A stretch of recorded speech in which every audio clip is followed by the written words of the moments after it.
According to Audi's head of design, the Audi e-tron GT is the best looking car he's ever designed. And frankly, I'm not going to argue with him about that. It is a stupendous looking vehicle that shows what can be done with an EV platform while still sticking to traditional car design. It's aggressive while still inviting. It is an outstanding looking GT, but is it form over function? We're going to find out. Before we get behind the wheel of this vehicle and find out if the form does translate into performance, let's talk about the elephant in the room, which is that the Audi e-tron GT shares the same platform as the Porsche Taycan. Now that Taycan, it impressed us a few years ago when we drove it. So is this going to be just as impressive? Let's find out. So how does it drive? Well, I'm up here in Angeles Crest Highway above Los Angeles in the GT, the regular e-tron GT. And it's not as tight as, say, the Taycan, but it is spectacular. It's a bit smoother, it's a bit more comfortable. It is a GT after all. It's not a sports car, it's a Grand Tour, Gran Turismo. And I am really digging the way this car handles up here. And while it is great to drive, it's not exactly a perfect vehicle. You know, you still have that heft of the electric battery, and you can feel that when you're going around these corners. It is something that Audi, that Porsche, that Tesla, that anyone who's making a performance EV has to deal with, and it's called physics. Body in motion tends to stay in motion, so when the battery's going this way and your car wants to go this way, guess what? The battery keeps wanting to go this way. Audi has done some impressive engineering in order to make that chemical heft that sits below the passenger cabin not feel as heavy as it actually is, and to make this vehicle drive as close as it can to a traditional GT. That experience on the regular e-tron GT that starts at $99,900 is thanks to 469 horsepower and 464 pound-feet of torque. Now you throw in the vehicle's 2.5 second boost mode, and that power increases to 522 horsepower and 472 pound-feet of torque. It's a bit like beast mode, but with boost. The RS e-tron GT, which starts at a whopping $139,900, gets the sort of power increase you would expect from a performance variant. It has 590 horsepower with 612 pound-feet of torque, but in boost mode, while the torque stays the same, the horsepower increases to 637 horsepower, which is sort of bonkers. I do have an issue though with the steering. It feels, I mean, I wish there was a bit more feedback in the steering. I wish it didn't feel as video gamey. It's a small quibble. It's not as bad as, say, the i8 where it felt entirely video gamey. Yeah, there needs to be just a little bit more feedback. The brakes are outstanding. I haven't had any issues with the brakes. Audi does not have something even close to one pedal driving. That's not what they're trying to do with this vehicle. Like Porsche, you have essentially let off the gas and I'm just floating. They are going for that performance driver that isn't worried about too much regeneration. One thing that does make this thing corner well in these mountains is the optional rear wheel steering. Now it'll turn those rear wheels up to 2.8 degrees, which Audi says reduces the vehicle's turning radius by 2 feet, which is great for switchbacks in the mountains, but also great when you have to go to, I don't know, the mall. And that 2 feet is the difference between you just leaving the mall and you leaving the mall after hitting a shopping cart. That battery pack that sits below the passenger section is 93 kilowatt hours of capacity. Of that, 84 kilowatts are available to the vehicle at any time. Now, this is essentially what VW Group has been doing for all of its vehicles. They set aside some battery because of battery degradation. As batteries get used, they degrade. So what they've done is they set a little bit aside, so as this portion degrades, this portion that's been set aside can take its place. So the range that you were promised when you left the showroom, that'll be there in a few years. And speaking of range, Audi says the e-tron GT has 238 miles of range, while the more powerful RS e-tron GT has a range of 232 miles.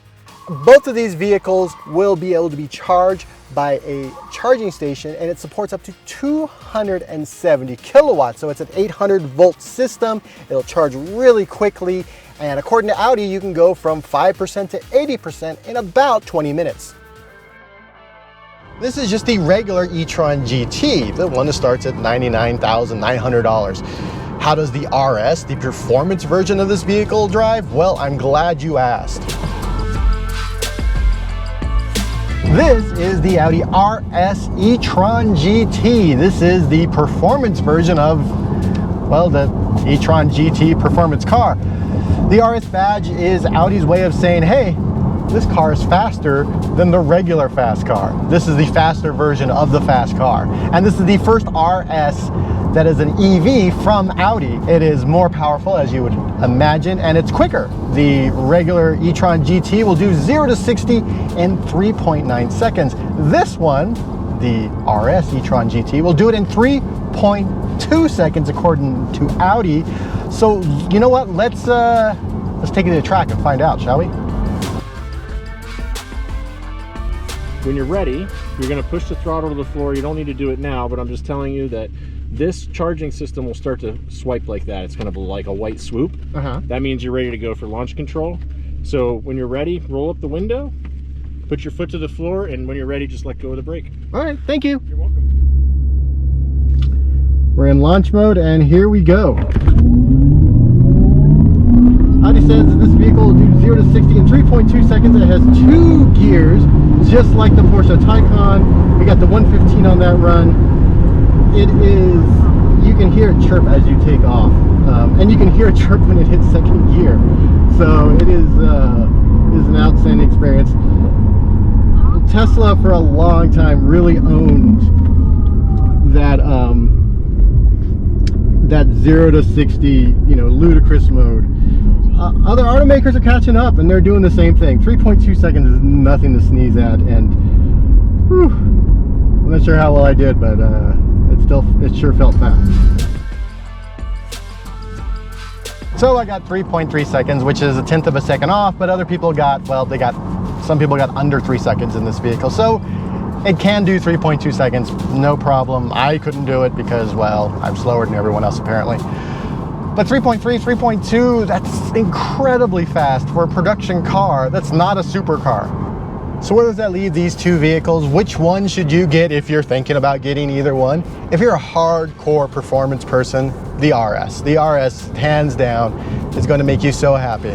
It makes the noise, it takes off, it's quicker, it has, you know, it's the suspension, everything about it. It's a bit lighter because of all the carbon fiber. The RS. But if you're literally anyone else and you just love the way this vehicle looks, you love the idea of having a GT that's an electric car that you could charge in about 20-ish minutes, then yeah, the regular e-tron GT, it's going to make you very, very happy. The vehicle has a drag coefficient of 0.24, but it also has active aerodynamics for those times when, for example, if you're driving really hard and needs to cool down, they have vents up here that will open up while you're driving, well, really quickly. And here in the back, while you're driving, well, fast, you have a 2-stage active spoiler. When you're doing highway speeds, it'll go up to phase 1. And then when you're going over 90 miles an hour, which you probably shouldn't be doing on public roads, it'll go up to stage 2. The interior is very driver focused. They have the 12.3 cockpit, the dash cluster that we've seen in pretty much every Audi for the past few years. Then we have a 10.1 infotainment screen. Also, it's the same MMI we've seen in other Audis.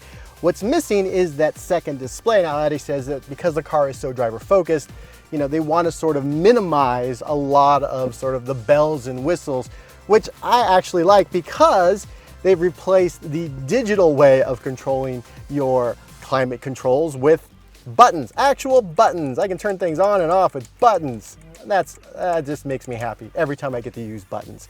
Overall, the interior standard, you can get a vegan interior, but if you really want to kill some cows, you can also get an optional leather interior on either variant of the vehicle. The seats are comfortable. The back seats, well, they're a little tight, but it's a GT. It's not a family sedan. Throw some kids back there. They'll have a good time. So how does the Audi e-tron GT compare to, say, the Porsche Taycan? They both share the same architecture, but the Porsche is for that person who wants as much power as possible out of their vehicle. They want the handling to be as tight as possible, regardless of what that does to comfort. The e-tron GT, it's still fast, it's still powerful, it still has great handling, but it's a bit more comfortable, it's a bit more subdued. And frankly, of the two, the e-tron GT it looks better. I like the way the Taycan looks, but this is probably one of the most beautiful vehicles available, not just today, but ever. It is an outstanding looking GT. The Audi e-tron GT, well, it fulfills the EV GT promise that Audi presented when it showed this vehicle off at the LA Auto Show. And if you have, well, $100,000 or $140,000, you can pick one up right now in US showrooms. For more automotive coverage in the middle of the desert, be sure to subscribe to Engadget.